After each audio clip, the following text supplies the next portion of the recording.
নমস্কার বন্ধুরা, কেমন আছেন সবাই? মাই সুইট হোম ফ্যামিলির একটি নতুন ব্লগে আপনাদের সকলকে স্বাগত জানাই। আজকের দিনটি হচ্ছে শনিবার, আর আগের দিনই আমি বলেছিলাম যে বাগুইহাটি মেলা থেকে আমরা চলে যাচ্ছি মিনুদির বাড়িতে, আর সেখান থেকেই বাড়িতে ফিরেছি প্রায় ধরুন ওই 10:30 বাজে। বেগুন পোড়া আমাদের সবার ভীষণ প্রিয়, আর বিশেষ করে এই শীতকালে বেগুন পোড়া দারুণ লাগে। আজকে ভাত দিয়ে বেগুন পোড়া, আর মিষ্টি বেগুন পোড়া ভীষণ ভালোবাসে, তাই আজকে পোড়া হয়ে গেছে। এই যে একটুখানি ঠান্ডা হতে হবে, তারপর একে ছাড়িয়ে নেব। আর আমি বেগুন পোড়ার জন্য একটুখানি অবশ্য অল্প করে একটু ধনে পাতা আর কাঁচা লঙ্কা কুচিয়ে নিয়ে নিয়েছি। চলুন তাড়াতাড়ি করে ছাড়িয়ে।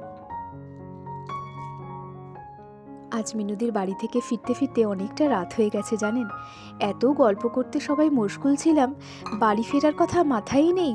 অবশেষে ঘড়ির দিকে তাকিয়ে দেখি 10টা 10।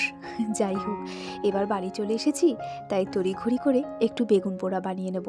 আর দুপুরের ডাল তরকারি সবই আছে। আর এই বেগুন পোড়া আমাদের কিন্তু সবার ভীষণ প্রিয়। মিষ্টিও দেখছি আজকাল বেশ ভালো খাচ্ছে জানেন তো, বেগুন পোড়া দিয়ে সুন্দর করে ভাত মেখে খেয়ে নিচ্ছে। চলুন চটজলদি বেগুনটা ছাড়িয়ে মেখে নিই। আমি যখন বেগুন পোড়াটা বানাই, ঠিক তার আগেই না বেগুনে অয়েল ব্রাশ করার সময় বেগুনটা মাঝখান থেকে একটু ছুরি দিয়ে চিড়ে দিয়ে মাঝখানে 2-3টে করে রসুন দিয়ে দিয়েছিলাম। আর এই রসুনটা যখন বেগুনের সাথে একসাথে পুড়ে যায়, তখন কিন্তু তার স্বাদ এবং গন্ধ দারুণ লাগে। তাই আমি এখানে বেগুনের সাথে একটু কাঁচা লঙ্কা, ধনেপাতা, কাঁচা সর্ষের তেল আর ওই যে রসুন, সবগুলো একসাথে সুন্দর করে মেখে বানিয়ে নেব বেগুন পোড়া। এই দেখুন, ভাতের সাথে যেমন ভালো লাগে, রুটির সাথেও কিন্তু খুব ভালো লাগে। আর আমার বড়দি কিন্তু এই বেগুন পোড়া খেতে খুব ভালোবাসে। তবে চলুন ডিনারটা এবার সেরে নিই।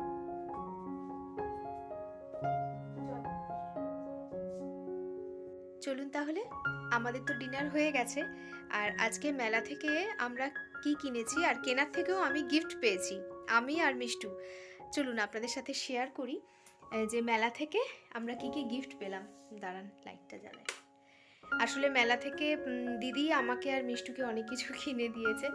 চলুন তাহলে এক এক করে আপনাদের সাথে শেয়ার। এটা একটা দারুণ জিনিস পেয়েছে, ওর গুড্ডু দাদা ওকে দিয়েছে সুন্দর পেন্সিলের সেট, এবং এটা হচ্ছে প্ল্যান্টেবল গ্রাফিক অ্যান্ড কালারিং পেন্সিলস।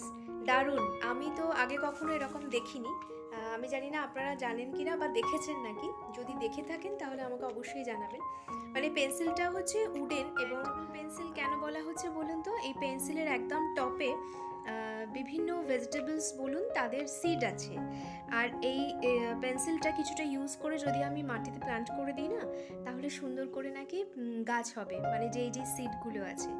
তো আমি তো ভীষণ এক্সাইটেড। চলুন আপনাদের সাথে আমি এক এক করে শেয়ার করি।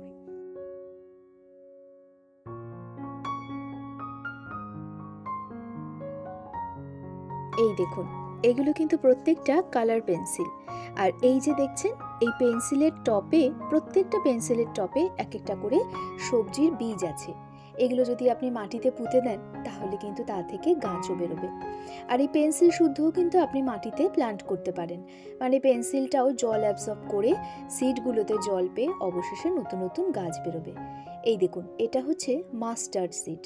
আর আগের যে পেন্সিলটা ছিল সেটা ছিল ব্রিঞ্জল। তো এরকমই পেন্সিলের গায়ে লেখা আছে, হ্যাঁ, যে কোনটা কোন বীজ আছে আর কি।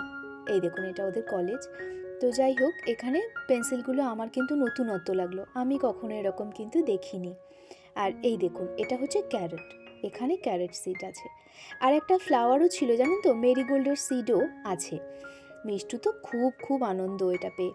ও লিখবে কি, ওর তার থেকে বেশি আগ্রহ হচ্ছে কখন সুযোগ পেলে টবে এই পেন্সিলগুলোকে ও প্ল্যান্ট করে দেয়। আর ও দেখার অপেক্ষায় যে এগুলো থেকে ও কত গাছ করবে আর কত সবজি হবে। ছোট মানুষ তো, আমারই ভীষণ আনন্দ হচ্ছে, আর ওর তো হবেই বলুন। এই দেখুন, খুব সুন্দর এক একটা কালার, রং বেরঙের পেন্সিল।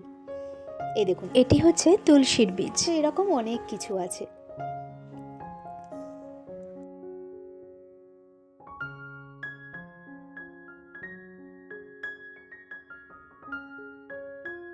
আর এই দেখুন, এখানে পরিষ্কার করে লেখাও আছে যে এটি মাটির এবং পরিবেশের কোনো ক্ষতি করবে না, যেটি মাটির সাথে খুব সহজেই মিশে গিয়ে প্ল্যান্টটিকে বড় হতে সাহায্য করবে।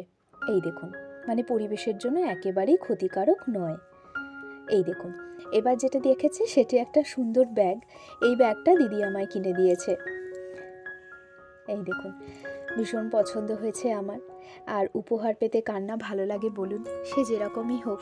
আমাকে তো যদি কেউ খুশি হয়ে একটা ছোট্ট ফুলও দেয়, আমিও তাতে অনেক খুশি হই। ভীষণ ভালো লাগছে। আর এটি দিয়েছে মিষ্টুকে, একটা সুন্দর ব্যাগ। আর আপনারা তো জানেনই, মিষ্টু গোলাপি ভীষণ পছন্দ করে। আরও দেখবেন যত জামা পরে বেশিরভাগ সব গোলাপিই হয়, তাই ব্যাগটির মধ্যেও একটু গোলাপি আভা আছে। এই দেখুন, খুব সুন্দর। আর এই ব্যাগের ভেতর থেকে এই দেখুন, এটা একটা ব্রেসলেট, এটা রিয়া কিনে দিয়েছে মিষ্টুকে। আর এই যে একটি ইরেজার, তার সাথে একটা ছোট ডাস্টার টাইপেরও আছে। মিষ্টুর তো যেখানেই যাবে একটা করে পেন্সিল ইরেজারের স্টক ওর নিতেই হয়, ও ভীষণ পছন্দ করে। আর এটি একটি খোপার কাঁটা, এটিও দিদি কিনে দিয়েছে। আর এই দেখুন, এটা একটা কানের দুল, দেখছেন তো, এইটা কিনে দিয়েছে আমার বড়দি। এই দিদি এটি মেলা থেকে কিনেছিল, তা সেদিন যখন দিদির বাড়িতে গেলাম, দিদি এটি আমায় দিল, তাই ভাবলাম একসাথে আপনাদের দেখিয়েও দিই। আসলে আমি তো এগুলো পরতে ভীষণ পছন্দ করি, কানের দুল, গলার সুন্দর করে ম্যাচিং করে করে, তাই দিদি আমার জন্য এটা কিনেছে। এই দেখুন, একসাথে প্রচুর জিনিস। আর হ্যাঁ, আমার ছোট্ট বংশীধারীর জন্য আমি কিনে নিয়েছি একটা সুন্দর ঝুড়ি, খুব সুন্দর হয়েছে। আর ডিজাইনটা আমার তো ভীষণ পছন্দ, আর রঙটাও খুব সুন্দর হয়েছে।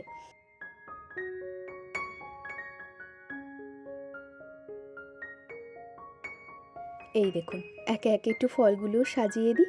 ঝুড়িটাকে পরিষ্কার করে ধুয়েও নিয়েছি, এরপর বংশীধারীর ফলগুলো সাজিয়ে রাখি। এই দেখুন কেমন হয়েছে, আমাকে অবশ্যই জানাবেন।